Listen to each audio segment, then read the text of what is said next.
বাড়িতে কেউ আছেন? কেউ আছেন নাকি বাড়িতে? এ কি তুমি?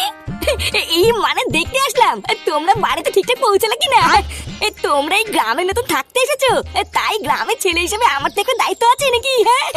হ্যাঁ এই তো আমরা কেবলই আসলাম।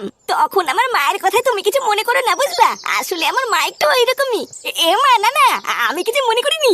মনে করলে কি আমি আর খোঁজ নিতে আসতাম? হ্যাঁ তাও ঠিক।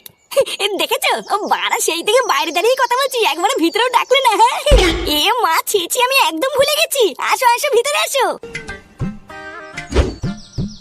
তুই তুই বাড়িতেও চলে এসেছিস? তোর এত বড় সাহস, তোকে আমি শুধু রাস্তায় ঠিকানা জিজ্ঞাসা করেছি আর তুই পিছন পিছন এখানে এসে গেছিস? এই নানা কাকিমা, আমি তো শুধুমাত্র এখানে একটু খোঁজ খবর নিতে এসেছিলাম। মানে বুঝতেই তো পারছেন, একই পাড়ায় যখন থাকি তখন একটু খোঁজ খবর না নিলে হয়? খোঁজ খবর নিতে এসেছিস? আমি তো ওদের মতন ছেলের ধান্দা বুঝি না, তাই না?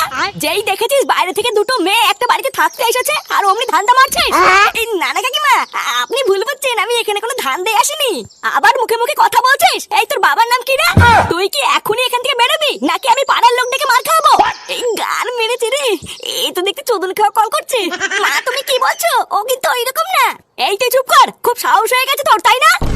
কাকিমা থাক থাক, ঝামেলা করে লাভ নেই, আমি ভূতের বাড়ি চলে যাচ্ছি।